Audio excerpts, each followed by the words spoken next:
comment se comporter avec des patients agressifs. Brièvement, pour me présenter, je suis infirmier de formation. J'ai travaillé 22 ans au Douglas. Je suis un des membres de l'équipe de conception du programme Omega, pour ceux qui le connaissent. Et je suis ici à la STAS depuis 2005 à faire du rôle conseil pour tout le volet prévention de la violence. Je vais commencer tout de suite par un petit sondage éclair. Je vais vous demander si vous avez déjà participé à un webinaire. Donc, en gros, un tiers des gens ont déjà fait un webinaire, peut-être avec nous, peut-être avec d'autres. Les 2 tiers, c'est la première fois. Je vais tout de suite passer à une deuxième question pour mon information. Je vais vous demander, est-ce que vous avez déjà suivi une formation sur la prévention de la violence? Et encore là, j'ai mis quelques choix de formation. Donc, on peut voir que la majorité des gens n'ont pas suivi de formation en prévention de la violence. Quelques-uns ont déjà eu d'autres types de formations. Je vois que des personnes ont répondu qu'ils avaient peut-être assisté à des formations telles qu'Omega. J'amorce la présentation en vous disant que ce que je vais faire aujourd'hui est grandement inspiré de la formation Omega. Une formation qui a été développée à la fois à l'époque par l'hôpital Douglas, qui est maintenant l'Institut universitaire Douglas, Robert Giffard, qui est l'Institut universitaire en santé mentale de Québec, le Centre hospitalier de Charlevoix et la STAS. Donc, quelqu'un qui aurait suivi Omega va retrouver beaucoup de notions de la formation Omega dans ma présentation. Cependant, je ferai tout de suite une mise en garde. La formation Omega est une formation de 4 jours. Donc, on peut comprendre qu'en un peu moins de 2 heures, vous n'aurez pas accès à cette formation-là. J'ai choisi quelques éléments principaux. Donc,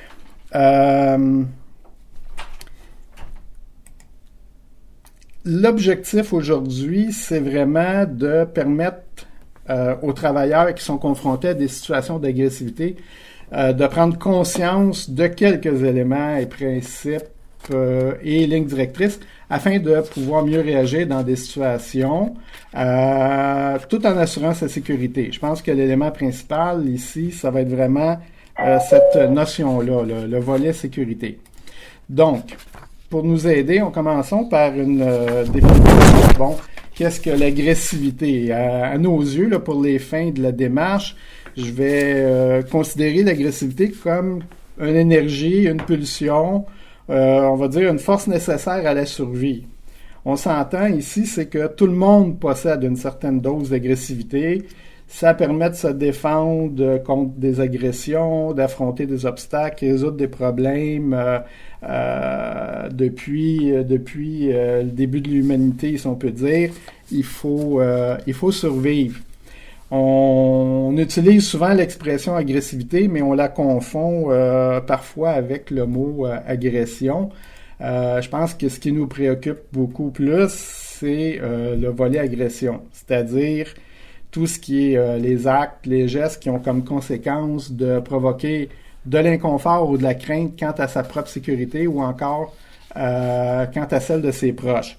Donc, si vous faites une intervention avec quelqu'un, un membre de famille, un patient, que cette personne-là n'est pas tellement d'accord avec vos propos, qu'elle veut vous intimider, ça se pourrait qu'elle vous dise quelque chose du style « Ben moi, je sais où que tes enfants vont à l'école. » Il n'y a pas eu de geste violent, mais je suis persuadé que ça va vous déstabiliser, ça va vous déranger. Donc, ça correspond à cette définition-là.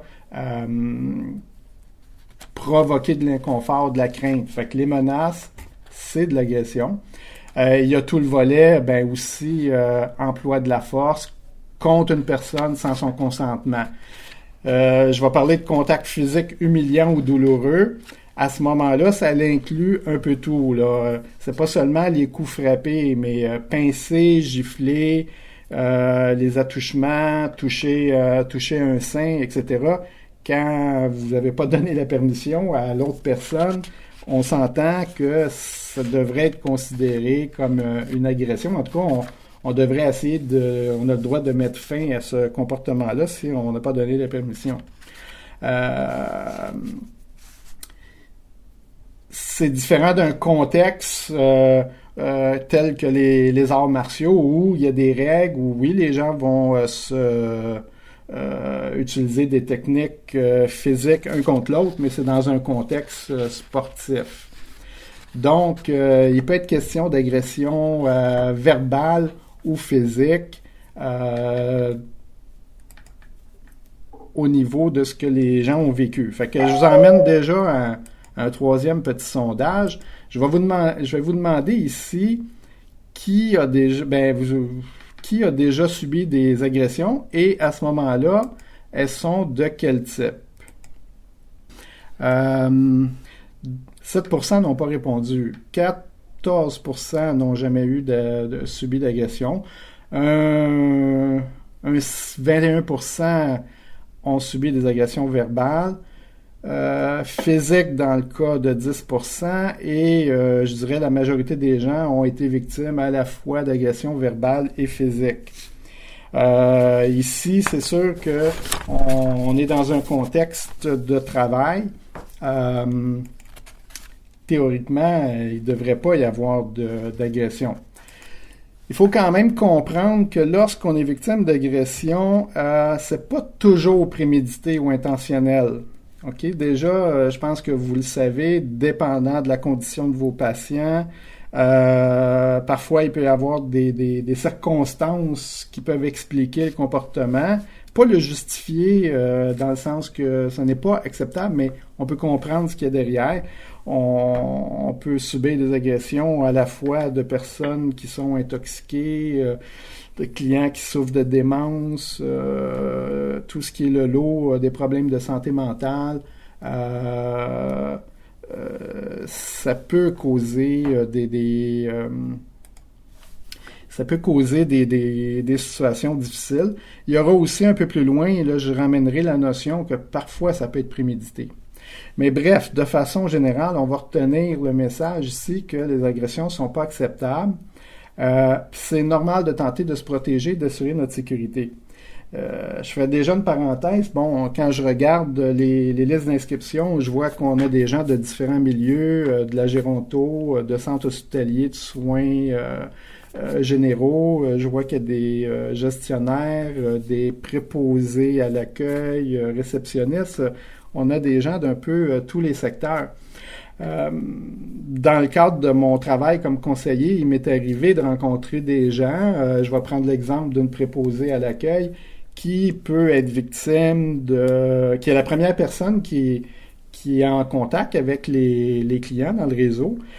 Souvent, ça va être la première personne aussi qui va être la victime de la violence, de la tension, de la frustration de la personne. Et j'ai souvent vu des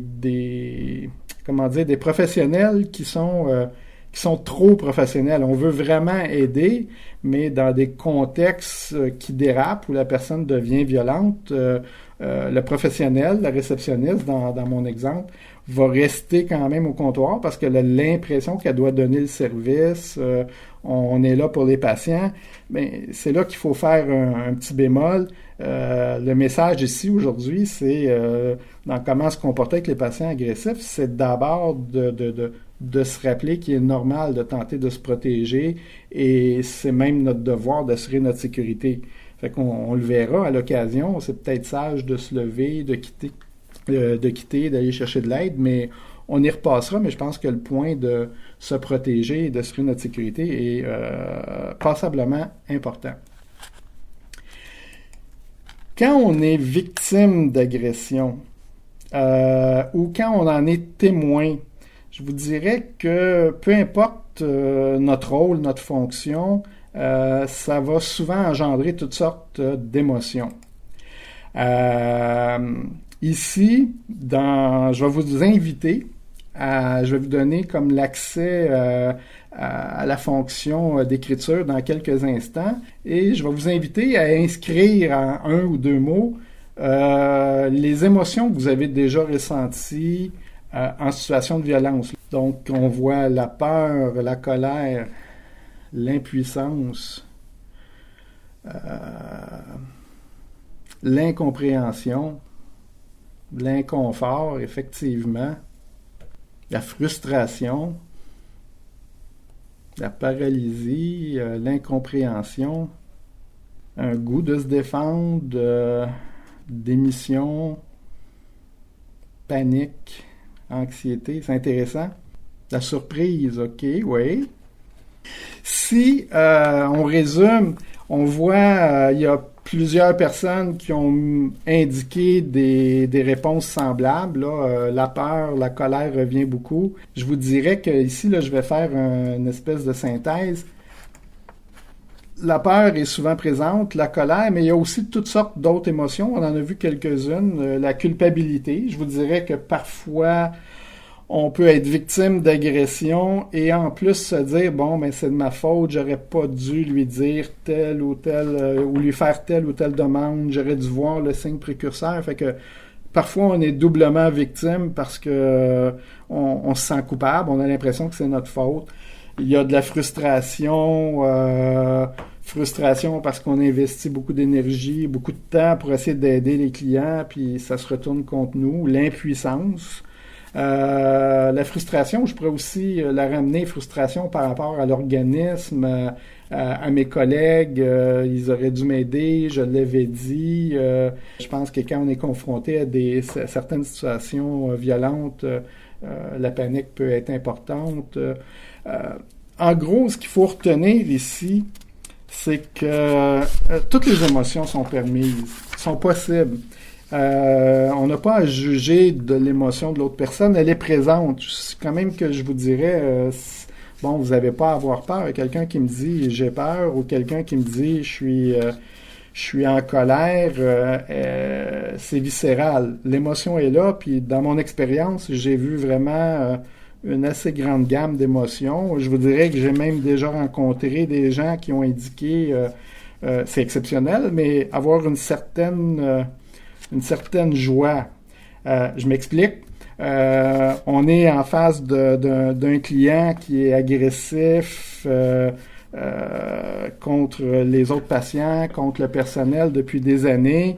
Et lors d'un transfert d'unité, ce patient-là se retrouve avec quelqu'un qui est plus grand, plus fort, et quand il a voulu s'en prendre à lui, ben, contrairement au personnel qui reste professionnel, ben, l'autre patient ne s'est pas laissé faire, puis les gens me disaient, ben, on avait une certaine satisfaction. Je fais tout de suite une mise en garde. Une fois par 2-3 ans, avoir cette émotion-là, c'est peut-être possible. Faire ça, être tout le temps sur cette impression-là, on est peut-être dû pour prendre une pause ou regarder pour autre chose. Là. Je fais un peu d'humour, mais c'est un peu pour expliquer que toutes les émotions sont là, puis on peut pas les enlever. On peut être en accord ou en désaccord, mais elles sont là. Ça m'emmène tout de suite, après les émotions, à parler des réactions, parce que ça va ensemble. Souvent, lorsqu'on est confronté à une situation de violence, un patient nous intimide ou un patient avec qui on a mis beaucoup d'énergie afin d'essayer d'établir un lien, afin de l'aider, lui donner des soins. Du patient, mais ça pourrait être famille ou peu importe, là, dépendant du milieu où vous travaillez. Quand cette personne-là s'en prend à vous, vient saboter le plan d'intervention, j'ai déjà vu même, moi, dans un cas où toute l'équipe avait abandonné, qu'une patiente se retourne contre moi, ben, être fâché parce que je me dis, il reste seulement moi qui est prête à investir avec elle, puis elle me fait ça, je me sens trahi, etc. C'est l'émotion. Mais en même temps, lorsqu'on est dans l'action, quand l'agression se produit, qu'elle soit verbale ou physique, il y a toutes sortes de réactions qui peuvent arriver. Spontanément, si on n'est pas préparé, je vous dirais que c'est les réactions un peu viscérales qui vont arriver. Fait qu'on va parler des 4 F. De façon générale, il est possible que des gens ici, dans le groupe, dans des situations d'agression, que vous ayez figé. Est-ce que c'est bon? Est-ce que c'est mauvais? Ça dépend du contexte. Figé dans une banque quand quelqu'un arrive avec un pistolet puis qui dit personne bouge, je pense que c'est adéquat. On espère que personne va bouger, qu'il va prendre l'argent puis qu'il va partir sans que personne soit blessé. En même temps, j'ai vu des gens se sentir très coupables parce qu'ils ont figé en situation de menace, m'expliquer que le patient a avancé, a foncé vers eux, ils ont paralysé, ils ont même pas été capables de peser sur le bouton panique qui pourtant est attaché à leur ceinture. Et c'est une circonstance qui est beaucoup plus pénible, néfaste, mais ça reste que c'est des situations qui ont pu arriver. Il y a des gens qui vont être plutôt de nature à foncer. Encore là, c'est bon ou c'est mauvais. Si quelqu'un s'en prend à vous, puis que vous avez un collègue qui a tendance à être un fonceur, il vient rapidement à votre rescousse. Je pense que c'est intéressant. Mais en même temps, j'ai vu dans le cadre de certaines interventions qu'on a fait, essayer de désamorcer une crise avec un patient, mais qu'un équipier sur un groupe d'intervention, sur une équipe de code blanc, qu'un équipier décide, lui, que ça va faire, c'est assez, ou j'ai une belle plage j'ai une fenêtre, une ouverture pour essayer de l'attraper, puis de foncer pour l'attraper, sans le dire au leader, mais quand le patient a vu le geste, ben le patient a frappé et c'est le leader qui parlait avec le patient qui s'est fait casser le nez. C'est mauvais dans la dynamique d'équipe parce que là, la personne qui a foncé a provoqué l'escalade. Fait que vous voyez le concept, c'est ni bon ni mauvais, c'est vraiment dans le contexte. Fuir, ça peut être adéquat de fuir, mais ça peut être inadéquat si on laisse un collègue derrière. Feindre, ça peut être adéquat de faire semblant de ne pas entendre l'intimidation si on reste centré sur une demande. On peut faire une demande à un patient de se conformer à une règle. Parfois, le patient va lever le ton, va faire de l'intimidation, insinuer des choses. Je peux choisir délibérément de faire comme si je ne l'ai pas entendu et ramener l'attention sur la tâche. Genre, je te demande de ranger ta chambre immédiatement, ou je vous demande d'éteindre votre cigarette, ou peu importe ce qu'on lui demande.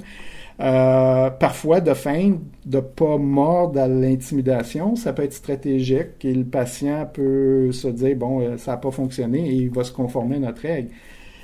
Feindre lorsqu'il y a de l'intimidation, rien faire semblant qu'on ne l'a pas entendu, mais ne pas agir, ça peut être dommageable. Moi, j'entends un patient intimider d'autres patients ou des collègues. Si on fait rien, il va y avoir une escalade. Peut-être que sur notre corps de travail, il n'y aura rien, mais ce sera sur le corps suivant que le patient va poursuivre. Il va prendre de l'emprise sur l'équipe. Il va peut-être s'en prendre à un ou à une collègue à un moment où l'équipe est plus vulnérable, au moment du repas, sur le quart de soir où il y a moins de personnes. Ça serait négatif à ce moment-là. Fait que, il faut être attentif à nos réactions. On a chacun des patterns. Là. C'est pas seulement en violence, ça pourrait être quelqu'un qui est témoin d'un accident. Peu importe, comme je vous disais, c'est un peu viscéral. Cependant, dans notre rôle, notre travail, nous oblige à être, je vous dirais, plus efficace. Et en gros, dans mon expérience, c'est les gens qui sont confrontés, les travailleurs de la santé qui sont confrontés à la violence, avec l'expérience, avec la formation, avec le coaching des collègues. Je vous dirais que une bonne partie des professionnels, en réalité, vont avoir des réactions qui sont beaucoup plus contrôlées, adaptées, réfléchies au contexte. Malgré qu'il y a de l'intimidation ou des gestes violents, les gens vont faire ce qui est dans les règles de l'art, ce qui va être adéquat comme intervenant. Fait que ça m'emmène à faire une petite mise en garde où justement on va faire le lien. Je vous parlais un petit peu plus tôt d'émotions. Il faut justement comme professionnel prendre garde d'agir nos émotions. Si je suis en colère et que je me venge sur le patient, que j'utilise une force excessive, il y a un risque de faute professionnelle. Si un patient me crache dessus et que je crache sur lui en me disant je réinvente son plan d'intervention, puis quand le patient va cracher sur moi, je cracherai sur lui afin qu'il comprenne que c'est inacceptable. Tout le monde comprend ici que on peut ventiler, mais c'est impossible d'agir comme ça. Ça serait encore là une faute professionnelle. C'est pas facile intervenir avec une clientèle violente, une clientèle qui essaie de s'en prendre à nous alors qu'on donne des soins. Cependant, dans le cadre de notre travail, il est quand même nécessaire de respecter certaines valeurs. Je fais une parenthèse ici en disant que quand on a créé Omega, on a inscrit des valeurs de respect, de professionnalisme, de responsabilisation et de sécurité. Dans les faits, même en situation de violence, on pense qu'on est capable de faire ça, mais ça implique quand même que quand je parle de respect, je dois respecter le patient, mais c'est important aussi, on veut être respecté, on doit respecter les collègues. Je vous ai parlé de professionnalisme à l'instant. La responsabilisation, je suis responsable des choix, des actes que je fais, mais la même chose, le patient est aussi responsable de ses choix. Si on avait plus de temps, on pourrait élaborer longtemps là-dessus sur comment responsabiliser un patient. Mais le plus important, je vous dirais, c'est la dernière, qui est la sécurité. J'attirerai encore une fois votre attention sur toute l'importance d'assurer la sécurité de tout le monde. Quand on travaille dans le réseau de la santé, on est confronté à des situations de violence, mais je pense que la sécurité demeure une préoccupation de tout le monde. En situation de violence, personne ne veut être blessé, donc on doit assurer notre sécurité physique, mais il faut aussi assurer la sécurité, notre sécurité psychologique. Je vous dirais parce que, par expérience, c'est pas nécessairement le geste physique, là, ça te fait mordre, ça te fait gifler, ça te fait pousser. C'est pas le geste physique, souvent, c'est plus le geste psychologique, c'est l'impact, là, la peur ou je pense aux gens qui travaillent en CHSLD, la répétition de petits gestes, tous les jours, se faire pousser, pincer pendant les soins d'hygiène, ça peut miner au niveau psychologique, ça emmène un épuisement. Fait qu'il faut essayer de se protéger, autant au niveau physique, psychologique, mais aussi sur d'autres dimensions. Tous les gens qui ont à faire de l'intervention, je pense entre autres aux travailleurs qui vont intervenir de façon plus poussée, par exemple les travailleurs sur une équipe de code blanc. Il y a aussi des soucis de sécurité légale. Est-ce que le type d'intervention qu'on fait, est-ce qu'elle est adéquate? Est-ce qu'on pourrait me blâmer? Fait que, on a besoin de balises. Puis malheureusement, souvent, c'est laissé à l'improvisation et au jugement des intervenants, mais comment dire, l'usage de la force, c'est mesurable. L'usage la façon d'intervenir avec les clients, c'est mesurable, c'est quantifiable, il y a des procédés, il y a des façons de faire qui sont plus avantageuses. Je finirai en vous disant que quand on parle de sécurité, vous pourriez le regarder, le concept, en vous inspirant de l'expression suivante, matassa. C'est d'abord ma sécurité. Si je suis blessé, je suis plus en mesure d'aider le patient ou mes collègues. Fait que vous devez d'abord, en intervention, en situation de violence, vous préoccuper de votre sécurité. Fait que ma sécurité. Ta sécurité, je pense qu'il faut aussi se préoccuper de la sécurité du collègue. Peut-être qu'il n'a pas vu un risque, il est trop près du client, peu importe. Il faut lui dire. Fait qu'on travaille en équipe. Lorsqu'on travaille en équipe, c'est la sécurité de l'autre, c'est la sécurité des autres patients. Et sa sécurité, ben, c'est celle du patient ou de la personne qui est menaçante. On est dans un environnement de soins. On veut aussi essayer de faire les choses du mieux pour éviter aussi de causer un préjudice au patient, même si au moment présent, il est menaçant ou il est violent physiquement. Fait que, mais rappelez-vous que je les ai mis dans l'ordre. C'est pas la sécurité du patient en premier, c'est vraiment la mienne. Encore là, je reprends l'expression que je viens de vous dire, c'est imaginez que si je suis blessé, je suis plus en mesure d'aider la personne. Fait que ça va être important dans tout le spectre de nos interventions de garder ça en tête. C'est vraiment de se donner la permission de penser à nous aussi en situation de violence. Fait que j'enchaîne avec ce qu'on appelle la situation de travail. Un premier outil ici, c'est que lorsqu'on intervient avec un client, il faut, c'est pas seulement lorsqu'il y a un dérapage, lorsque le ton monte ou qu'il y a une agression verbale ou physique, c'est pas seulement un intervenant et un patient. Il y a tout un contexte, puis l'ensemble des éléments vont influencer l'impact de la crise, vont influencer la résolution de la situation. Fait qu'ici, à la Stase, pour ceux qui ont déjà fait d'autres formations avec nous, vous avez déjà entendu parler du modèle de la situation de travail. Fait qu'en gros, dans le contexte de la violence, on se dit qu'on va encore ici essayer de prendre conscience des éléments de ma situation de travail afin d'identifier les facteurs de risque et les éléments aidants. On a des réalités différentes, puis au jour le jour, ces réalités-là vont changer. On peut avoir une équipe d'employés réguliers, etc. Et s'il arrive un appel, l'enfant d'un employé a tombé dans le cours d'école, le collègue doit quitter, ben, on était 4 au début du quart de travail, on se retrouve à 3. Ben, déjà, ça vient de changer la dynamique. On est obligé de réorganiser notre travail. Ben, c'est un peu ça, la situation de travail, c'est de tenir compte de différents paramètres. Il y en a 6 grands paramètres qu'on voit ici. On voit les personnes, qui incluent le client, soi et les autres. Il y a l'équipement, l'environnement, la tâche, le temps et les paramètres organisationnels. Je vais en aborder quelques-uns que je juge plus importants dans le contexte de la présentation aujourd'hui. Et je vais commencer avec une question. Ici, la question, c'est quel est le meilleur facteur de prédictibilité pour anticiper la manifestation de comportements violents? 4 réponses possibles. Est-ce que c'est l'âge? Est-ce que c'est son histoire, ses antécédents? Est-ce que c'est l'environnement social d'où il vient? Est-ce que c'est la pleine lune? Donc, je vois que pas mal tout le monde a répondu l'historique. On a aussi parlé, dans quelques cas, de l'environnement social.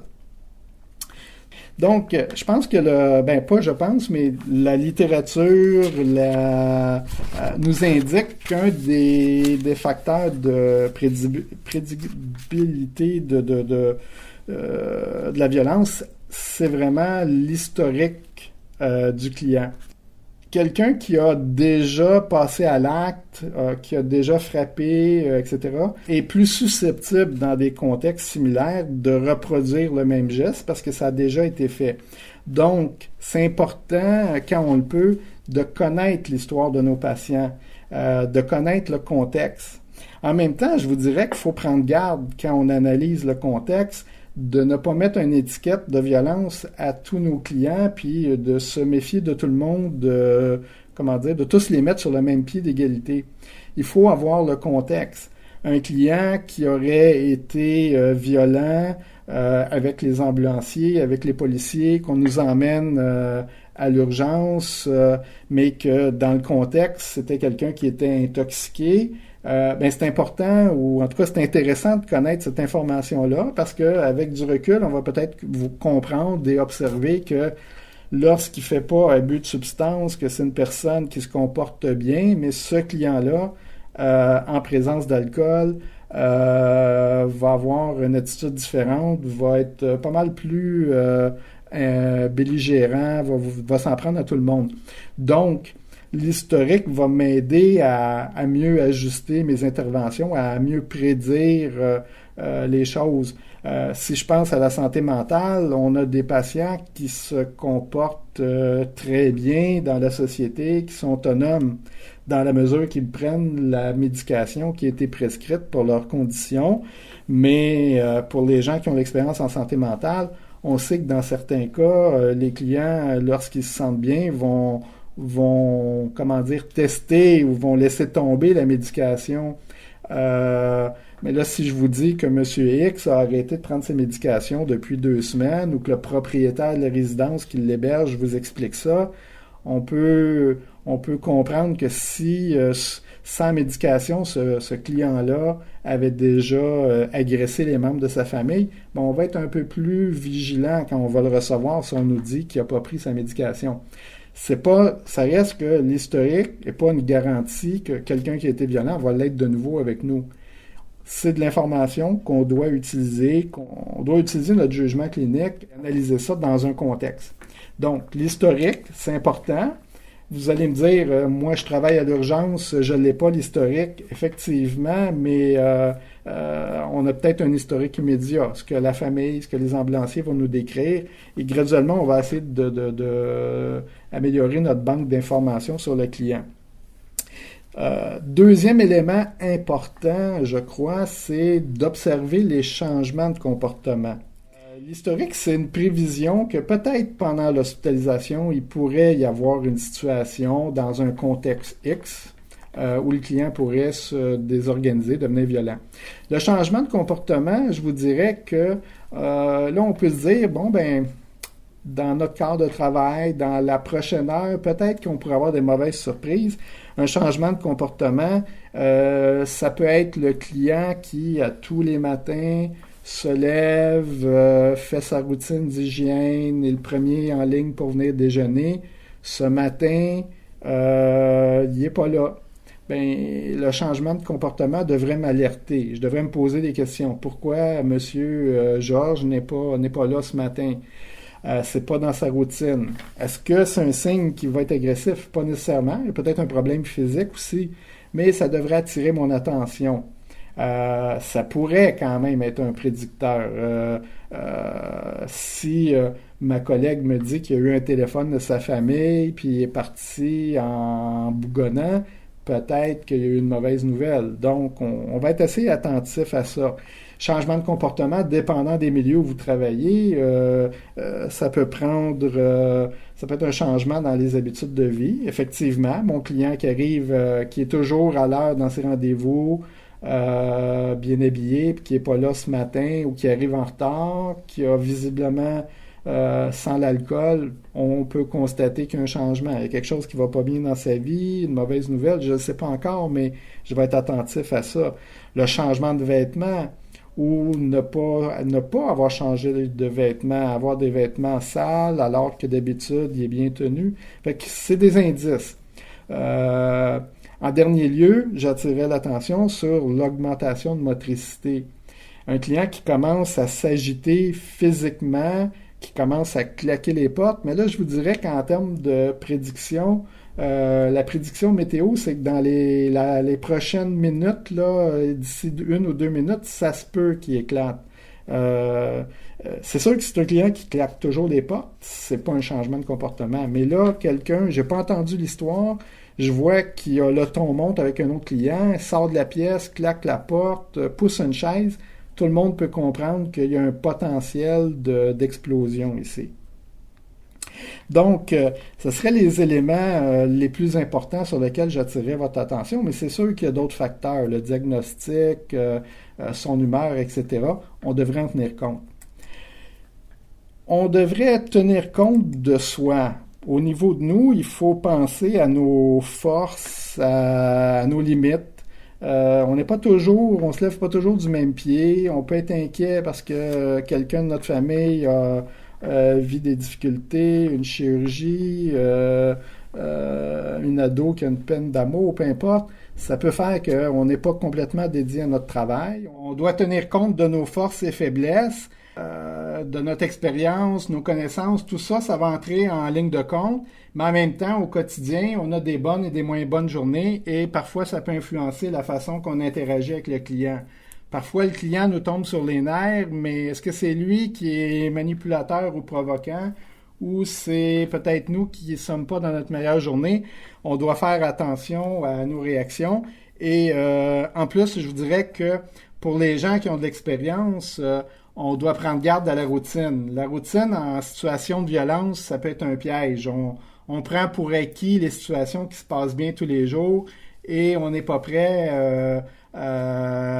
on n'observe pas le petit détail, le changement, l'extincteur qui est plus accroché, qui est dans les mains d'un patient, la porte qui est restée débarrée et qu'il y a un visiteur dans notre CLSC après les heures ouvrables, etc., etc.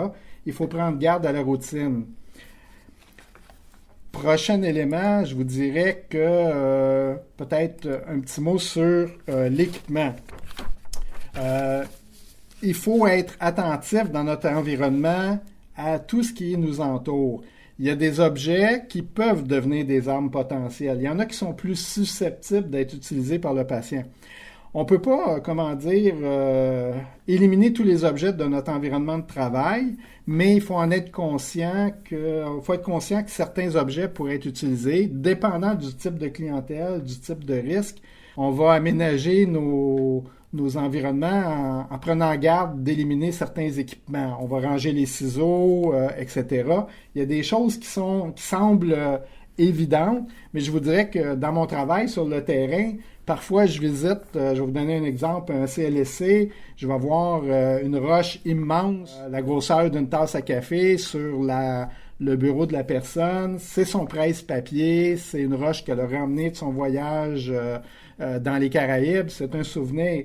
Mais il faut comprendre que quelqu'un qui est fâché n'arrive pas nécessairement en ayant planifié qu'il va se fâcher. Il y a un dérapage, la situation ne se passe pas comme il voulait. Le ton monte et tout à coup, il y a la roche dans les mains. Il peut la lancer. Il n'avait pas prévu de nous la lancer, mais on pourrait se faire frapper. Donc, il faut être conscient des objets autour. Il y a peut-être des choses qui peuvent être rangées, mises ailleurs, dépendant des environnements de travail. Est-ce que on veut pas de cadre dans notre environnement parce que quelqu'un pourrait l'arracher? Je pense qu'il y a moyen de trouver des compromis. On peut le visser au mur, fait que ça reste que l'environnement est agréable, c'est beau, mais ça ne pourra pas être utilisé comme arme. Il y a, selon mon milieu de travail, mais il faut être conscient que en plus, les objets peuvent être utiles. Une tige à soluté, c'est bien utile parce que je manquerais de main tenir le soluté de mon patient. Mais en même temps, c'est vrai que si la situation se détériore, ça peut devenir une arme potentielle. Un patient pourrait s'en servir pour nous frapper. Donc, dépendant des milieux, on va essayer de faire des adaptations. On va plutôt prendre la tige qui est fixée à la civière, etc. Il faut comprendre aussi que les objets peuvent être à la fois des armes potentielles et parfois nous servir pour se protéger. Un bon exemple, c'est la table entre l'intervenant et le patient. Ça devient un obstacle naturel. Une chaise peut nous être lancée, mais je peux placer une chaise entre moi et le client parce que le client sortirait un couteau devant moi. Ben, je vais essayer de créer le plus de distance possible. Puis, c'est donc tenir compte de ce qui est autour de nous, agir en fonction du type de clientèle. Je fais une petite parenthèse sur tout ce qui est système de communication. En prévention de la violence, ça va être intéressant d'avoir des systèmes de communication efficaces pour avoir de l'aide rapidement, pour travailler en équipe. En même temps, il y a des limites, là. Moi, je vous donne l'exemple du bouton panique. C'est intéressant, mais si j'ai un bouton panique, est-ce qu'il y a quelqu'un à l'autre bout? Est-ce qu'il y a une procédure qui fait que des gens vont répondre à l'alarme? Le bouton panique ne va pas me défendre contre un client potentiellement agressif. Il va seulement indiquer à mes collègues que je suis en difficulté si je pense à appuyer dessus assez tôt. Mais je vous dirais qu'il faut prendre garde. C'est pas parce que j'ai un bouton que je devrais m'approcher d'une personne qui est potentiellement violente. Si j'ai des indices que la situation pourrait se détériorer, je devrais peut-être refuser d'aller m'isoler dans une pièce avec un client potentiellement violent. Fait qu'il y a des questions comme ça qui doivent être débattues, qui doivent être réfléchies. Il n'y a pas de bonne ou de mauvaise réponse. C'est plutôt une analyse qui va vous amener à trouver la réponse qui est pertinente pour votre situation de travail. En plus des équipements, peut-être souligner que l'environnement peut avoir une influence. Dépendant des milieux, est-ce que je travaille dans un endroit ouvert ou fermé? Dans un milieu fermé, comme une unité de psychiatrie, un patient qui ne s'entend pas bien avec les autres, il ne peut pas dire « je vais aller prendre une marche, je vais aller ventiler un peu à l'extérieur aussi facilement que dans certains autres milieux. Donc, je dois tenir compte de ça. Il y aura plus de tension. Une salle d'attente qui manque de chaises, il va y avoir des tensions chez les gens, trop de promiscuité. Si moi, mon bureau est isolé, est au deuxième étage du CLSC, puis que je rencontre des clients en soirée, c'est peut-être pas sage, parce que si je suis en difficulté, il n'y a pas vraiment personne qui peut être témoin, qui peut me prêter main forte. Il y a des stratégies à proposer dans ces cas-là. C'est de briser ma routine, justement. Au lieu de faire le rendez-vous dans mon bureau, je vais peut-être le faire dans un bureau du bureau d'accueil en dehors des heures ouvrables. Ça serait plus stratégique. Fait qu'il y a des choses comme ça qui peuvent être considérées, qui peuvent être appliquées. Rapidement, il reste qu'il y a d'autres éléments qui vont influencer. C'est quoi le type de tâche? C'est sûr que l'entrevue avec un nouveau patient comporte un peu plus de risques parce qu'on ne connaît pas au point de départ son état d'esprit, ses besoins. Fait qu'il y a des tâches plus risquées. Pour le personnel soignant, ben, les soins d'hygiène vont être une tâche plus risquée parce que c'est quand même intime. On envahit vraiment la bulle de la personne. Fait qu'il faut être un peu plus vigilant, donner les médicaments. Dans certains cas, les gens vont être résistants. Tout ce qui est mauvaise nouvelle, tout ce qui est quand j'ai un refus à donner à une personne, ça se peut que ça en tire une réaction. Donc, on peut tenir compte de ça dans l'évaluation de notre environnement de travail. Le temps va jouer. Je vais donner l'exemple, travailler de jour dans un CLSC puis travailler de soir, ça ne sera pas la même chose. L'équipe de nuit dans un hôpital est souvent très, très restreinte. Il arrive moins fréquemment des problèmes si on se fie aux statistiques, mais quand il y a un problème, il n'y a pas beaucoup de personnes pour le gérer, fait que ça devient un gros problème quand même. Il y a tout ce qui est paramètres organisationnels, combien on a d'effectifs, est-ce que j'ai une équipe de code blanc, est-ce que j'ai des gens qui peuvent m'aider, etc. Comment on fonctionne, ça va influencer sur ma sécurité, si je peux dire.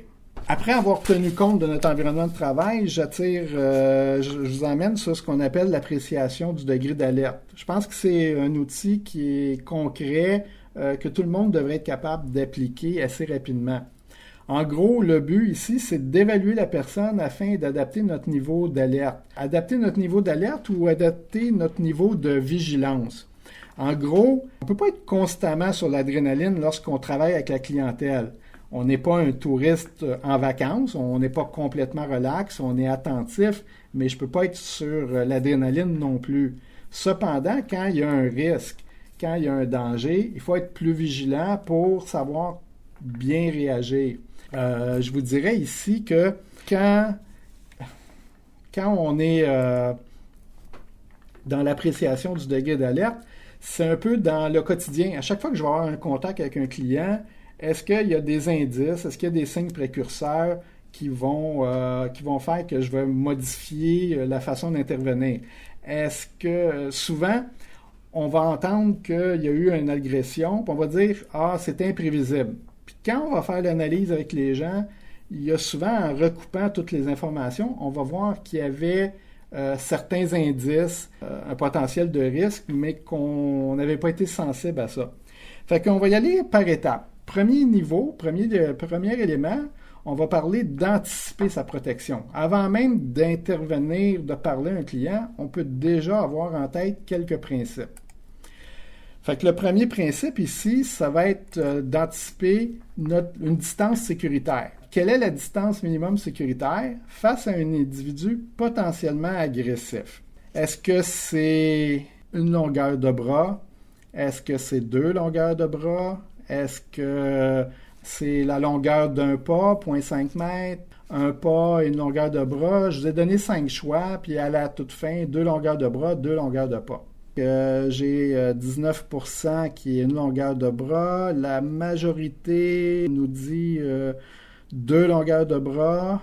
Une personne, une longueur d'un pas. Un pas et une longueur de bras dans le cas de 2 autres personnes. Et à la toute fin, 2 longueurs de bras et 2 longueurs de pas. En gros, la distance minimum sécuritaire, c'est une façon de la voir, c'est comme si on se donnait la main, comme vous le voyez sur la photo. Et ici, ça nous donne déjà l'équivalent de 2 longueurs de bras. Et on va en plus reculer chacun d'un pas. Imaginez que vous êtes devant quelqu'un. Dites-vous que c'est la distance d'une poignée de main et chacun a reculé d'un pas. Fait qu'on est dans le 2 à 3 mètres. J'entends déjà certaines personnes qui vont dire oui, mais on ne peut pas donner un soin à cette distance-là, on est beaucoup plus près du client. Effectivement, au quotidien, je vais être souvent beaucoup plus près de mon client. L'idée ici, le concept, c'est la distance minimum sécuritaire. C'est la distance pour que j'aie le temps de réagir, un temps de réaction pour soit me protéger parce que quelqu'un veut essayer de me frapper, veut essayer de m'agripper. C'est un temps de réaction pour me retourner puis me sauver, pour peser sur mon bouton panique. C'est un peu comme conduire un auto. Si je suis trop près de l'auto qui me précède et qu'elle freine subitement parce qu'il y a un obstacle, si je suis trop proche, je vais le voir. Je vais voir les lumières de ses freins s'allumer, mais je vais quand même le frapper. Si j'ai une distance suffisamment longue, je vais avoir le temps de réagir, freiner, changer ma direction, etc. C'est ça le concept ici. C'est si j'ai un risque, un potentiel de danger que je perçois, que je vais être plus vigilant, je devrais me tenir à cette distance-là. Ceci étant dit, si malgré tout je dois donner un soin, que je m'approche, bien, c'est là que ce qu'on décrivait, là, la vigilance, c'est là que je vais quand même être plus vigilant. Je vais me dire, je suis plus proche, fait que je dois être prêt à réagir. Fait que quelqu'un qui me dit qu'il veut pas que je prenne sa pression, qui veut pas de mes crises de pilule, qui lève le ton, je vais peut-être m'approcher, mais je vais être plus vigilant, puis je pourrais ajouter une dimension, c'est-à-dire faire ce qu'on appelle une garde voilée. Au lieu d'avoir les mains dans le dos, les mains dans les poches ou autre, on dit à l'intervenant, essayez d'avoir vos mains devant vous. Ça va faire que naturellement, si quelqu'un essaie de vous agripper ou de vous frapper, la probabilité de bloquer le geste ou de le dévier va être augmentée. Gardez en tête ce principe-là. Je m'approche d'un client, mais je vais peut-être m'approcher un petit peu plus de côté. Je vais placer mes mains un petit peu plus élevées, dans une position confortable pour discuter, mais je vais être prêt à réagir. Je vais augmenter les chances de réaction, puis mes chances d'éviter un coup si on essaie de m'agripper ou de me frapper. Fait que ça, c'est le concept de distance minimum sécuritaire et de garde voilée. L'appréciation du degré d'alerte. On dit anticiper par une distance sécuritaire, mais on peut aussi anticiper en demandant de l'aide. Si dans la salle d'attente d'une clinique, le client crie, fait des menaces, se chicane avec les autres patients, que le réceptionniste me décrit cette situation-là, peut-être que je vais dire, avant d'inviter ce patient-là dans mon bureau pour un entretien, je vais peut-être penser tout de suite à est-ce que j'ai besoin d'aide? On peut se poser la question avant même de faire une intervention. Quelqu'un qui donne des soins d'hygiène à une personne alitée qui a tendance à être violente physiquement peut déjà anticiper et dire bon, mais je vais donner le bain de Monsieur Georges. Est-ce que tu peux venir m'aider parce que la semaine dernière, il a frappé Carole, puis là, dans notre procédure, on va travailler en équipe. Fait qu'il y a des choses qu'on peut anticiper. On peut essayer d'éviter ou minimiser les risques en travaillant en équipe. Deuxième étape, quand on va s'approcher d'un patient, on va observer. Est-ce qu'il y a des choses qui pourraient influencer ma perception quant à la vigilance que je devrais avoir? Premier élément qui nous saute aux yeux, c'est les paramètres physiques. On ne peut pas changer ça. L'âge, le poids, la taille, la force, c'est tous des paramètres qui vont influencer au niveau de ma sécurité, qui vont influencer ma capacité de gérer ma sécurité. Si cette personne-là qui est devant moi essayait de m'agripper ou de me frapper, bien, selon son âge et mon âge, bien, ma capacité aérobique, ma capacité de me défendre va être influencée. C'est sûr que si je suis en fin de carrière, j'ai 60 ans, que je fais pas beaucoup d'exercice, j'ai pas un bon cardio, je suis peut-être moins en état de courir, de me sauver, de me débattre. Fait que je vais en tenir compte. Mais ça peut être aussi à mon avantage si c'est la condition de la personne devant moi, puis que moi, j'ai un bon cardio, j'ai une bonne forme. Le poids va jouer ici. Je vous donne juste l'exemple de tous les sports de combat dans les Olympiques, le judo, taekwondo, la boxe. La catégorie de poids va compter. À compétence égale, celui qui est plus pesant va présenter plus de risques. Je fais du judo, c'est sûr que quand je me retrouve avec quelqu'un qui est 25 kilos plus pesant que moi, c'est plus difficile de le faire passer par-dessus mes épaules que lui. Fait que vous pouvez transposer ça à votre réalité. Le poids va influencer notre capacité à se dégager d'une situation fâcheuse. Ça peut nous aider ou ça peut nous nuire. Et c'est la même chose pour la taille et pour la force. C'est quelque chose qu'on ne peut pas changer, mais on en tient compte. Je dis pas que les petits, pas grands, etc., qui ont des facteurs défavorables ne peuvent pas intervenir. On fait juste dire que la capacité à gérer sa sécurité, à se sortir d'une situation, peut être influencée. Donc, selon le patient, selon son historique, selon le contexte, parfois on va demander de l'aide ou en tout cas on va être plus vigilant.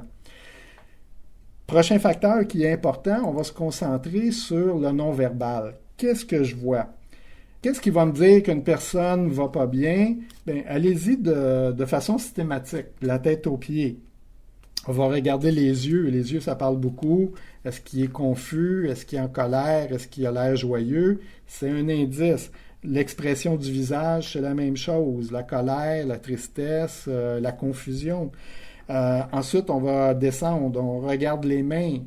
Comment il tient ses mains? Il a les poings fermés, crispés, il tient un objet dans ses mains, il tient une paire de ciseaux, ben moi, ça va me faire réfléchir. S'il fait du bricolage, c'est peut-être normal, il a les ciseaux dans les mains puis il découpe. Mais s'il tient les ciseaux prêts à frapper, il faut allumer et être rapide. Le langage corporel, il est calme, il est agité, il frappe dans ses mains. Le langage corporel, je suis assis, je suis en entrevue avec un patient, puis il se lève debout soudainement. Les poings dans les airs, ben, au niveau du langage corporel, ça devrait m'alerter, je devrais augmenter ma vigilance. La façon qu'il est habillé peut nous donner de l'information sur son état, la couleur de la peau, la transpiration. Fait que, bref, il y a un certain nombre de signes au niveau du non-verbal, au niveau de la physiologie, on devrait observer. Si on regarde la photo qui est ici, je vais vous demander de me décrire, c'est quoi les signes, là? Est-ce qu'il y a des choses qui nous alertent ici? Il y a un geste de malaise, OK? Il y a son non-verbal, OK? On voit, bon, il y a mal. Il y a un geste de fermeture, elle ne veut rien entendre, OK? Sa position du corps. Si on résume, il a l'air de crier, il se tient la tête, les yeux fermés, crispés. C'est évident dans ce cas-ci que cette personne-là, il se passe quelque chose qui va pas bien. Fait que dans un cas comme celui-ci, c'est relativement évident de dire que tout le monde a compris qu'on doit être vigilant, on ne s'approchera pas de ce client-là. Ici, c'est une situation qui se passe en CRDI, c'est une vidéo qu'on a fait. Dans les instants qui vont suivre, le client va lancer son assiette. L'assiette est déjà partie, mais le verre va suivre, etc. On a 3 autres situations. Je peux faire le même exercice. Comment on pourrait le décrire? Les nerfs du cou on voit la crispation, oui. Le regard, oui. Les dents sont serrées. Il a l'air surpris, OK. On voit qu'il semble tendu. Fait que, est-ce que je m'approche de cette personne-là? Je vais peut-être garder une distance minimum sécuritaire, comme je le décrivais tout à l'heure, mais engager l'intervention verbale qu'on va décrire un peu plus loin. Ici, est-ce qu'on est dans la colère ou on est dans autre chose? La détresse, la tristesse, la peine, la fermeture, effectivement. Donc, est-ce que cette personne-là peut... Ah oui, l'angoisse aussi. Est-ce que cette personne-là peut devenir violente? Potentiellement. Bon, vous n'avez pas le contexte, mais lorsqu'on s'approche de cette personne-là, on est déjà un petit peu plus sensible, un peu plus vigilant. il se passe quelque chose, elle va pas bien, il y a un changement de comportement. C'est quelqu'un qui pleurait pas tout à l'heure et maintenant elle a l'air de pleurer, d'être tendue. On va essayer de voir qu'est-ce qui va pas avec cette personne-là. La dernière image, je vais vous demander soit en pointant, en encerclant, qu'est-ce qui attire votre attention, ou encore de me décrire, encore en prenant la stratégie que je vous ai indiquée, en regardant le non-verbal, qu'est-ce qui devrait attirer mon attention? Elle a l'air fâchée, les yeux, la bouche est tendue, les mains s'est crispées, elle est un peu penchée par en avant, effectivement. Elle n'a pas de contact visuel. Et ici, on voit que quelqu'un a encerclé la main. Effectivement, j'aimerais attirer votre attention. On va faire un lien avec la situation de travail qu'on a vu un peu plus tôt. Fait que là, on a une pièce qui est petite, c'est la salle de bain. Il y a toutes sortes d'accessoires sur le comptoir. On voit que la personne, elle a une brosse dans les mains. Ici, elle est tendue et elle a une brosse. Fait que je dois me méfier. Est-ce qu'elle pourrait me lancer la brosse? Est-ce qu'elle pourrait me frapper avec? Est-ce que c'est le hasard quand j'arrive comme intervenant que ça soit dans ses mains? Je ne sais pas c'est quoi ses intentions, mais rapidement, comme intervenant, je devrais être vigilant, je devrais être un petit peu plus sur mes gardes. Oui, entreprendre une intervention, mais en même temps, être attentif à ces détails-là. Bon, pour les fins de l'exercice, vous n'avez pas le vidéo, mais elle va la lancer, sa brosse, puis elle va vraiment être en colère, cette personne-là. Mais l'intervenant a une certaine distance, il n'est pas rentré dans la pièce, il pourrait fermer la porte si ça se détériorerait. Il peut se garder certaines options, là, quand je vous disais anticiper. On va poursuivre avec la prochaine étape. On a donc anticipé, on a observé le client, autant au niveau du non-verbal. On va être attentif aussi au verbal. Qu'est-ce qu'elle dit, la personne? Le verbal, est-ce qu'il y a des menaces? Si oui, c'est quoi le type de menace? Parce que quelqu'un qui me dit « je vais vous faire perdre votre job », c'est des menaces qui sont agaçantes, mais c'est moins sérieux. La personne qui me dit « je vais porter plainte », c'est son droit. Mais quelqu'un qui dit « je vais t'arracher la tête, mon Christ », avec ces mots-là, là, c'est plus personnel, on évoque voie de fait possible, je devrais être plus attentif. Fait que le type de menace va m'influencer. Contre qui est dirigée la menace? Parfois, on entend crier, ça va nous rendre nerveux, mais si on est attentif, si la plainte ou la menace, c'est par rapport à un autre client, Georges nous dit « je suis écœuré, il a encore été dans ma chambre, il a pris mes objets sans ma permission, il a déchiré mon album photo. » Mais là, Georges n'est pas fâché contre moi, j'ai plus de marge de manœuvre pour intervenir avec lui. Il est fâché contre un autre patient. C'est l'autre patient que je dois surveiller. Je ne veux pas qu'il rentre dans la pièce parce que là, ça pourrait se détériorer. Je vais tous vous frapper. Mais là, on peut comprendre que la personne est en colère contre toute l'équipe. C'est pas seulement parce que quelqu'un crie que le danger est grand, c'est la nature des propos, le ton, le débit. Je vous dirais que quelqu'un qui fait silence, ça pourrait aussi être alarmant. Quelqu'un qui se plaint sans arrêt et tout à coup, il ne nous parle plus. Je vais être un peu plus sur mes gardes parce que là, on est rendu à quelle étape là, dans son esprit? Il n'y a plus rien à faire. Il est en train de se dire qu'il va nous foncer dessus. Le silence ici, ça devient un changement de comportement qui va attirer mon attention, là, que je vais être en alerte. Fait que je vous remets encore dans le principe d'analyser l'ensemble du contexte. Fait qu'il est orienté, désorienté, c'est des choses que vous connaissez. L'idée derrière ça, c'est d'essayer de faire une espèce de liste de vérification interne. On est attentif à tous ces petits détails-là et quand il y a des détails qui sont négatifs, ben ça devrait faire sonner votre petite cloche d'alerte intérieure. Fait qu'on va être un peu plus sur nos gardes. Dernière étape, on dit qu'on va jauger les réactions. Lesquelles? Ben les réactions du client lorsqu'on a eu un contact visuel. C'est bon, c'est mauvais ou j'en ai pas? Pas de contact visuel. Un client qui ne me regarde pas quand j'arrive à sa chambre, c'est peut-être parce qu'il ne m'a pas entendu, il est trop pris par la tâche qu'il fait, mais ça peut être aussi un indice qu'il ne veut rien savoir de moi. Donc, je devrais prendre garde avant de m'approcher. Fait que, Analyser rapidement le contact visuel, analyser la réaction au contact verbal. Quand je lui dis bonjour, quand je lui demande quelque chose, il me répond, c'est rassurant, il m'envoie chier. Ben là, tout le monde comprend qu'on va être un peu plus sur nos gardes. Il ne me répond pas, je ne peux pas prendre pour acquis que ça va bien ou que ça ne va pas bien. Dernier élément, ses réactions lorsqu'on diminue la distance. Parfois, de loin, un client peut avoir l'air calme, mais quand on s'approche, on rentre dans sa bulle, on va voir, il y a il va se crisper, le visage va changer. On doit être attentif à ces signes-là. On doit prendre garde de ne pas essayer de forcer le soin à tout prix ou en tout cas, si on doit le faire vraiment, on doit être attentif à ces signes-là. Puis là, à ce moment-là, peut-être demander de l'aide, s'y prendre autrement. Je compléterai ici ce bloc-là en disant que un des principaux problèmes que j'observe, c'est que souvent, les intervenants, on va inverser cette dernière étape-là. On va rentrer dans la pièce, on va s'approcher du client et ensuite, on va évaluer le contact visuel, le verbal. On va commencer la discussion avec lui. S'il est méfiant, s'il est en colère, on est déjà trop proche, on s'expose à recevoir un coup. Fait qu'on devrait s'arrêter à quelques pas pour demander comment ça va, dire bonjour et en fonction de la réponse, s'approcher. On passe à la prochaine étape.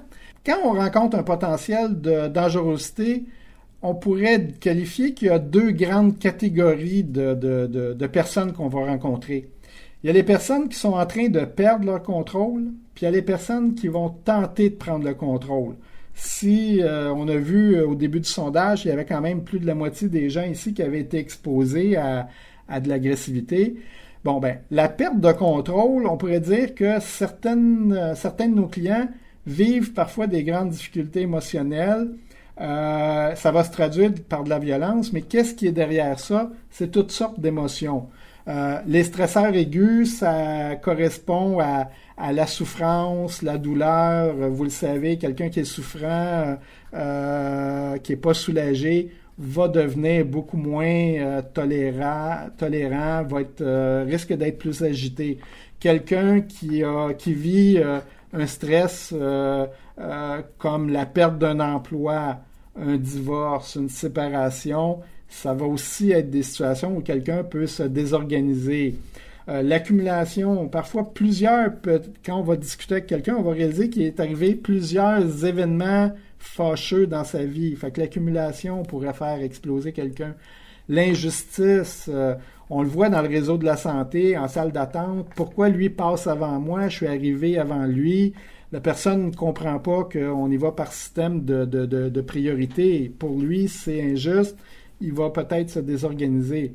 Quelqu'un qui est en perte de contrôle risque de faire des choses ou de dire des choses qu'il ne ferait pas en temps normal. Menacer, insulter, frapper. Ces gens-là vont peut-être se sentir coupables après. Ça n'empêche pas que sur le moment, ils pourraient présenter un risque contre l'intervenant. C'est important quand même de voir les deux catégories parce que ça va influencer l'approche qu'on va privilégier, puis j'y reviens dans quelques instants. La deuxième catégorie, bien, il y a ceux qui essayent de prendre le contrôle. Là, on va parler plus d'abus de pouvoir, d'intimidation. C'est les gestes délinquants, les manipulateurs, des gestes calculés. Si je crie fort au service à la clientèle, puis qu'on échange le produit que je retournais, même si le délai est passé, ben je viens d'apprendre que quand tu cries fort un peu, ça intimide les autres, puis tu gagnes, t'as ce que tu veux. Je peux transposer ça un peu partout dans tous mes contacts et vous pouvez en être victime. Donc, la façon d'agir avec cette personne-là, c'est pas une personne en crise, ça sera différent. Il y a une petite mise en garde. Il y a aussi, je vous dirais, toutes sortes de comportements inadéquats. Là, le manque de politesse, les remarques désobligeantes, etc. C'est pas nécessairement de la violence ou de l'agression, mais tout ce qui est l'incivilité, ça reste que ça aussi, ça peut être, ça use à la longue. On doit être sensible à ça, puis on va essayer de mettre des limites à ça. Fait que si je reviens pour la première catégorie, les gens qui perdent leur contrôle, la stratégie à privilégier serait ce qu'on appelle une pacification de crise. Notre objectif à ce moment-là, ça devrait être de résoudre la situation de crise et non l'accélérer. Donc, on va essayer d'éviter qu'il y ait escalade. Et on dit que ça va être une approche centrée sur le vécu de la personne.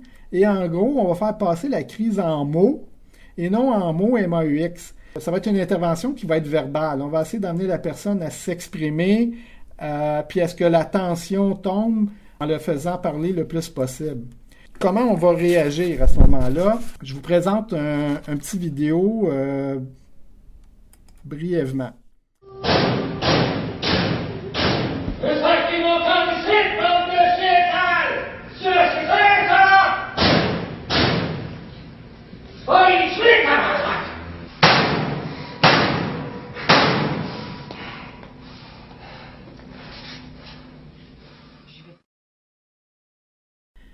Fait qu'ici, si je vous demandais comment vous pourriez réagir dans cette situation-là, spontanément, quelques réponses, ça serait quoi votre stratégie? Qu'est-ce que vous pourriez faire? Qu'est-ce que vous avez en tête quand vous voyez quelqu'un qui frappe dans les casiers comme ça, qui crie, qui dit qu'il veut sacrer son camp d'ici? Garder une distance sécuritaire, OK, effectivement, on a ici plein d'indices que ça va pas bien. On devrait rester loin de cette personne-là. Nommer l'émotion. Je remarque que vous êtes en colère. Essayez de calmer avec des mots. Lui dire ça va pas, là, je suis en train de lire vos réponses. Ne pas l'approcher seul, à moins d'être y aller à plusieurs personnes. Certaines personnes disent s'annoncer, se présenter, observer les lieux, la distance, mais sécuriser. Reprendre ces mots, OK? On va faire des reflets, faire des reflets échos. OK, en gros, je pense que toutes les réponses qu'on voit sont intéressantes. C'est exactement dans cette direction-là qu'on devrait aller. Fait que si on résume, dans une situation comme on le voyait, il y a un potentiel de dangerosité. Le premier élément pour essayer d'intervenir efficacement, c'est de penser à assurer sa protection personnelle. Comment je vais assurer ma protection personnelle? Ben, comme l'intervenante le fait ici, il y a 2 autres personnes qui vont l'accompagner. Fait que, est-ce que les 2 personnes devraient rentrer dans la pièce, rester un petit peu derrière elle? Il y a des évaluations que le leader de l'intervention fera. L'élément important, c'est être capable d'assurer ma sécurité. Si je rentre pas dans la pièce, ça me donne une possibilité de fermer la porte. Si je rentre dans la pièce, ben jusqu'à où je vais m'avancer avec un client comme ça qui est en colère. Je vais peut-être rester près de la porte. Ça me donne l'option de sortir, de fermer la porte. Je vais observer l'environnement. Effectivement, toutes ces réponses-là sont pertinentes. En gros, notre objectif quand on va intervenir, c'est d'essayer de ne pas devenir la cible. Il y a des gens qui perdent leur contrôle, ils en veulent à toute la planète, ils vont pas bien. Vous avez déjà entendu l'expression, ils voient pas clair. Ils sont parfois même pas conscients qu'on est là et qu'on essaie de les aider. Cependant, dans la façon de nous comporter, ça peut attirer l'attention négativement vers nous, puis on peut devenir la cible. Donc, mon attitude est importante. On dit ici qu'on va essayer d'avoir une attitude agressive. On veut pas devenir la cible. Fait que la façon de croiser les bras, d'avoir les mains sur les hanches, pointer un client, monter le ton, ça risque de nous mettre à risque. Essayer de toucher quelqu'un qui est en colère, c'est pas une bonne idée à ce moment-là. On va garder une distance sécuritaire, on ne sait pas comment il va réagir. Ici, j'écris « se montrer calme ». Ça se peut qu'en dedans, on soit très énervé, on soit anxieux. C'est pas magique de gérer un épisode de violence. Cependant, je peux essayer de me montrer calme, puis on dit que le calme peut aider à ramener le calme. Je vais essayer de faire des gestes lents, je vais essayer de ne pas paraître agité à ce moment-là en ayant comme je vous disais, des gestes lents, en parlant lentement. Ça va être une façon de démontrer à l'autre qu'on est calme. Mais en même temps, pour m'aider à être calme, j'ai besoin d'avoir mis les outils. Donc, ma protection personnelle, si j'ai la bonne distance, si j'ai les collègues derrière, ça risque d'être rassurant pour moi, puis ça va être plus facile de faire ça. On dit que à ce moment-là, quelqu'un a écrit, on pourrait lui dire ça va pas. Effectivement, c'est une bonne phrase pour amorcer une intervention. Une autre bonne façon, c'est de l'interpeller sur ses émotions. Vous êtes triste, vous êtes en colère, peu importe ce qui se passe devant nous. Souvent, c'est un reflet qui va être intéressant, qui va amener l'autre à verbaliser plus. Ça se peut qu'il peut y avoir des jurons. Ça se peut que le ton soit haut. Ça se peut qu'il donne encore des coups de poing dans l'armoire. On ne va pas mettre d'emphase sur ces éléments-là. On va rester concentré sur les émotions que la personne vit. Qui parle fort, essayer de lui demander de baisser le ton, c'est pas une bonne stratégie. La personne, à cette étape-là, elle a perdu ses retenues, elle est probablement pas capable de suivre des consignes. Donc, ça risque de se retourner contre nous. Fait que si on le peut, rester centré sur les émotions. On dit laisser l'autre s'exprimer.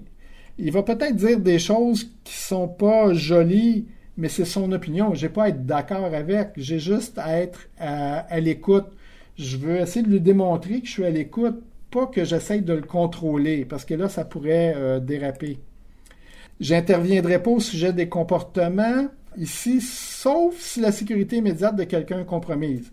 C'est sûr que si le patient prend une chaise puis s'apprête à frapper l'autre patient, là, c'est plus le temps de dire ça va pas. Là, je vais devoir dire Georges, arrête, dépose la chaise immédiatement, mon ton va être ferme. Mais c'est parce qu'il y a une urgence immédiate. Mais frapper dans les casiers, renverser une chaise à l'envers, c'est pas une urgence immédiate. C'est hyper dérangeant, mais c'est pas menaçant à ma sécurité physique. Fait que peut-être que je vais essayer de rester concentré sur l'émotion. Je vais essayer de le faire parler. On n'est pas là pour juger. On n'est pas là à cette étape-là pour le raisonner. Ça fonctionne pas bien. Fait que si je passe le prochain vidéo, je vais vous demander, ça serait quoi le reflet de sentiment que vous pourriez faire ici? Tout s'écroule. Pensais bien l'avoir levé pourtant. Ben non. Pas encore là. Toute la crise de marde. J'ai rien à faire. J'ai même rien à faire. Puis sa mère, elle sait pas quoi faire. Puis moi, je suis même pas là pour mon fils. Donc, brièvement, est-ce que quelques personnes voudraient m'écrire ou me dire le type de reflet de sentiment qu'ils pourraient faire avec ce client-là à ce moment-là? Ou quelle est l'émotion que vous décodez? Démontrer de la compassion, oui. Vous vous sentez impuissant, effectivement, vous avez de la peine, c'est des bonnes tentatives. Vous êtes frustré. Parce que j'aimerais ici, pour les gens qui m'écrivent, lui démontrer de la compassion. Le concept est pertinent, mais la façon de le faire, c'est de choisir de le mettre en mots, de refléter l'émotion qu'il vit, risque d'être favorable à ce qu'il poursuive sur sa lancée, à ce qu'il s'exprime un peu plus loin par rapport à comment il se sent. Donc, les réponses qu'on voit, que vous avez écrites, vous avez de la peine, vous êtes dépassé par la situation, vous êtes désespéré, vous vous sentez perdu dans ça. C'est probablement toutes des bonnes tentatives qui risquent d'amener la personne à continuer de parler plutôt que d'essayer de s'en prendre à quelqu'un. Parce que ce monsieur-là vivait quand même beaucoup de frustration. C'est la transposition d'un cas réel où effectivement le patient venait d'être admis en psychiatrie, vivait des choses difficiles, était complètement en désaccord, voulait s'en prendre à tout le monde. Toute l'équipe avait peur, mais l'intervention a pu rester verbale. On n'a pas eu à le contentionner ou à le médiquer parce que graduellement, en l'emmenant à s'exprimer, il a réussi à reprendre son contrôle de lui-même et c'est ce qu'on essaie de privilégier par rapport à faire une intervention qui serait physique. Je complète le volet pacification en disant qu'on va essayer de garder une distance psychologique. C'est pas toujours facile parce que parfois il y a des attaques personnelles où ils vont dire des choses avec lesquelles on n'est pas d'accord. Mais encore là, faites le reflet de sentiment ou faites le reflet écho ou reformulez les choses en fonction de ce que lui dit. Quelqu'un qui me dirait, pour l'avoir entendu, les femmes, c'est toutes des chiennes, tabarnak, c'est pas d'entrer en débat en disant c'est pas adéquat de dire, parler comme ça des femmes. Le reflet ici serait beaucoup plus de dire, vous, ce que vous me dites, c'est que dans la vie, vous semblez avoir eu des problèmes, beaucoup de problèmes avec les femmes. Et effectivement, la personne va poursuivre en disant, oui, c'est ma femme, elle veut divorcer, elle veut la garde, c'est mes enfants aussi. Finalement, c'est pas toutes les femmes, il est en colère, il est contre le divorce. On sait que souvent, ça dérape les situations de divorce. C'est un bel exemple où d'essayer de faire verbaliser puis d'amener la personne à parler, c'est probablement plus stratégique que de dire ça se dit pas puis qu'il ne s'exprime pas, mais qu'il passe à l'acte et qu'il s'en prenne à sa conjointe ou à quelqu'un d'autre. En gros, maintenir la distance psychologique, pas répondre aux attaques, et on dirait prendre le temps, ne rien bousculer. On a tendance à vouloir aller trop vite. Il faut prendre le temps. C'est comme un arrêt cardiaque. Je ne sais pas pendant combien de temps je vais faire la réanimation. Je vais faire ce qui est nécessaire, mais ici, c'est un peu la même chose. Pour notre sécurité puis ramener le calme, on va prendre le temps de faire ce qui est nécessaire. Cependant, un rappel, c'est il faut ne pas hésiter à quitter les lieux si, pour des raisons de sécurité, ne pas hésiter à demander de l'aide, toujours dans la même optique. C'est pas l'intervention à tout prix, c'est notre sécurité pour mieux intervenir après. Si la pacification ne fonctionne pas, il y a d'autres stratégies que vous avez peut-être déjà employées. Il est possible d'essayer de faire des trêves, de faire diversion. Parfois, certaines personnes vont faire de l'humour.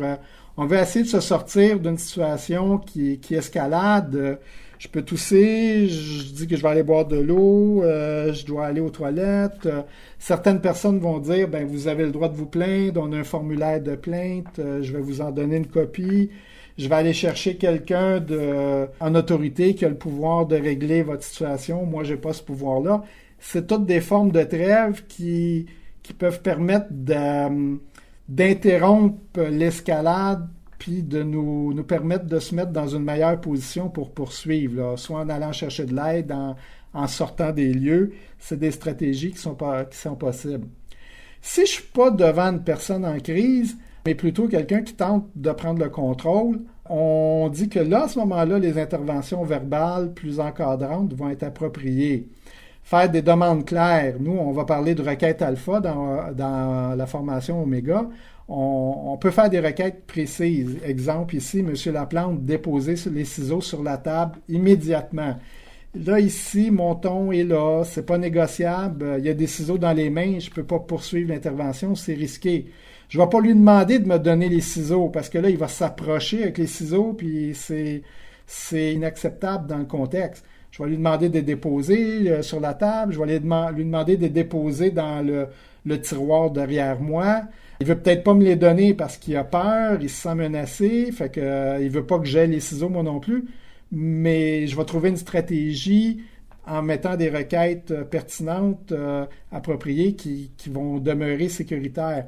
Je vais inviter quelqu'un à parler sur le même ton que moi, ou sinon je vais lui demander de quitter, je vais mettre fin à l'entrevue. Il y a moyen de mettre certaines limites selon le contexte. C'est sûr que pour faire ça, je peux avoir besoin d'être assuré que j'ai mon bouton panique, que j'ai l'aide disponible autour ou que moi, je peux sortir de la pièce. Fait qu'il y a toutes sortes de stratégies comme ça aussi. Je peux intervenir, mettre des limites, mais je pourrais sortir, mettre fin à l'intervention. Un repli stratégique, c'est sortir pour aller chercher de l'aide et on va revenir en équipe pour terminer l'intervention parce qu'il y a des circonstances où on ne pourrait pas laisser une personne agitée. Par exemple, dans un CLSC, je ne peux pas quitter mon bureau puis le laisser là. Il pourrait s'en prendre à d'autres personnes. Fait qu'il va falloir revenir avec des gens, le guider vers la sortie. Savoir où sont nos limites. On a tous des limites. À un moment donné, je vais demander de l'aide. On va peut-être demander l'aide de la sécurité. On va peut-être demander l'aide des policiers. Et selon les contextes, selon notre environnement de travail, on n'a pas les mêmes outils et pas les mêmes moyens. Fait qu'il faut aussi connaître cette réalité-là. Je fais une petite intervention au niveau du volet intervention physique. On ne devrait pas faire d'intervention physique seulement si il y a un danger immédiat, je suis agressé physiquement. Ben là, il y a deux grands volets qui sont possibles. je peux tenter de me dégager puis aller me réfugier en sécurité ailleurs. Je pourrais, dans certains contextes, faire un contrôle. De façon générale, l'usage de la force est régi par toutes sortes de règles. Il y a des règles légales, mais il y a aussi des règles qui appartiennent à notre milieu. Au niveau organisationnel, qu'est-ce que notre organisation permet? Même si socialement, si légalement, un policier peut mettre des menottes, moi, dans mon organisation, dans un hôpital, on nous dirait, ben ça se fait pas mettre des menottes, c'est pas adéquat au niveau de l'image et des soins, mais on va utiliser une contention. Fait que voyez-vous, des fois, c'est pas aussi clair que ça en a l'air, mais il y a des outils qui sont disponibles. Notre organisation va mettre des balises. Socialement, c'est la même chose. Je ferais l'image qu'un portier dans un bar va utiliser des moyens physiques, puis il n'y a pas grand monde qui rouspète. Mais nous, si on travaillait comme un portier dans un bar, dans un hôpital, c'est sûr qu'on ferait les premières pages du journal le lendemain. Fait que il y a les règles légales, sociales, organisationnelles.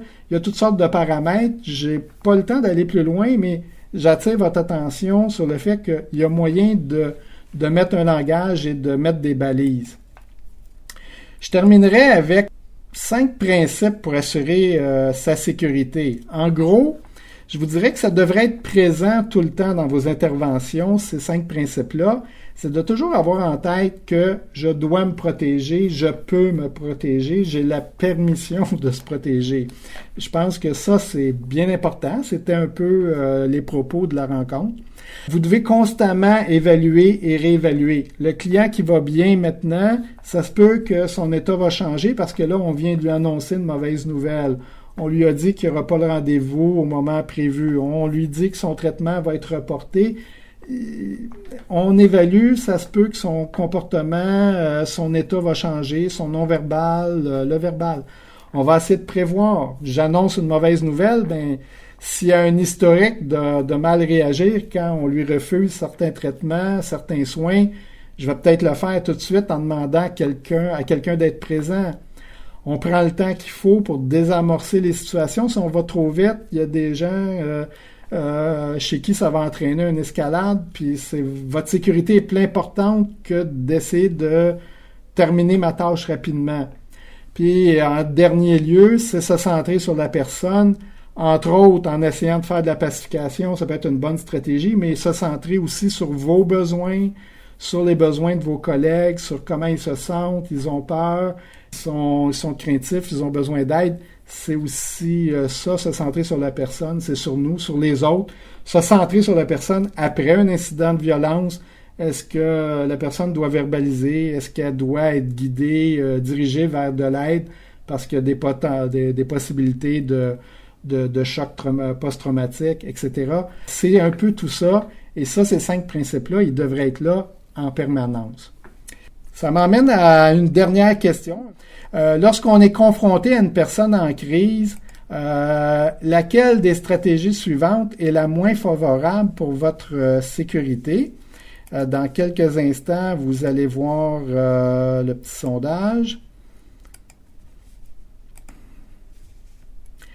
Donc, vous devriez voir le sondage, lui demander, monsieur, calmez-vous, faire une diversion, demander de l'aide, lui faire un reflet de sentiment. Fait que la majorité d'entre vous, vous dites que de demander à quelqu'un de se calmer n'est pas la bonne réponse. Dans quelques cas, on dit demander de l'aide, reflet de sentiment.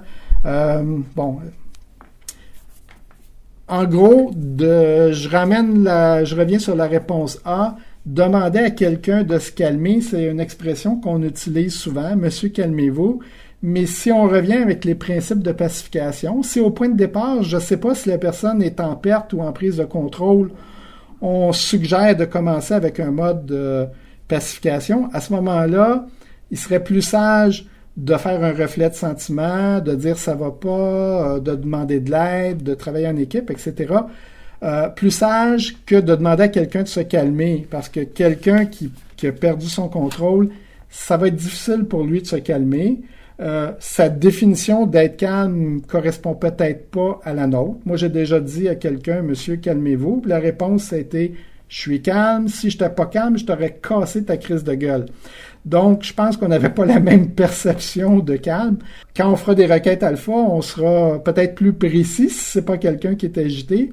Mais si c'est quelqu'un qui perdait son contrôle, de lui demander, de lui dire ça va pas, de lui faire un reflet de sentiment, il y a des grandes chances qu'il m'explique dans ses mots qu'est-ce qui va pas, puis ça va être beaucoup plus facile pour moi de le guider et de l'aider. Bon, ben, au revoir à tout le monde.